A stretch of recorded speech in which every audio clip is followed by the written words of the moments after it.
নিখিলবঙ্গ শিক্ষক সমিতির 11তম উত্তর দিনাজপুর জেলা সম্মেলন অনুষ্ঠিত হল ক্ষুদ্রামপল্লী সুকান্ত স্মৃতি বিদ্যাপীঠ হাই স্কুলে। জেলার বিভিন্ন প্রান্ত থেকে শিক্ষকেরা আজ এই সম্মেলন উপলক্ষে আসেন।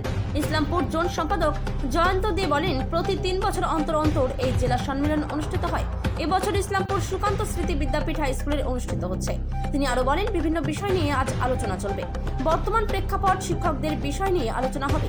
একদিন ব্যাপী এই সম্মেলন অনুষ্ঠিত হয়। আজকে আমাদের নিখিলবঙ্গ শিক্ষক সমিতি উত্তর দিনাজপুর জেলা সম্মেলন অনুষ্ঠিত হচ্ছে। এটা 11তম জেলা সম্মেলন। জেলার বিভিন্ন প্রান্ত থেকে শিক্ষকরা এসেছেন এবং কি বিষয়ে মূলত এই আলোচনা যদি একটু বলেন। বিষয়টা হলো, প্রতি 3 বছর অন্তর অন্তর আমাদের সম্মেলন হয়ে থাকে। তারই অঙ্গ হিসাবে এখানে 11তম জেলা সম্মেলন অনুষ্ঠিত হচ্ছে।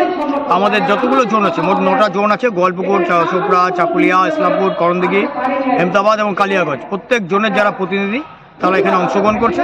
তাদের মধ্যে বিস্তারিত আলোচনা হচ্ছে। আর আপনারা জানতেই পারেন, বর্তমান সময়কালে শিক্ষার যে অবস্থা, শিক্ষকদের চাকরি চলে যাচ্ছে, স্কুলগুলো বন্ধ হয়ে যাচ্ছে। মূলত এই বিষয়গুলোকে সামনে রেখেই আমাদের সম্মেলন। এর বিষয়ে বিস্তারিত আলোচনা হবে। আলোচনার পর বিষয়ে সিদ্ধান্ত নেওয়া হবে। ফলে আগামী দিনে আমাদের কর্মসূচি কী হবে, কীভাবে এই সরকারের এই দুর্নীতিগ্রস্ত এই শিক্ষা বিরোধী সরকারের বিরুদ্ধে আমরা লড়াই সংগ্রাম পরিচালিত করবো, তারই এক রূপরেখা আজকের এই সম্মেলন থেকে উঠে আসবে।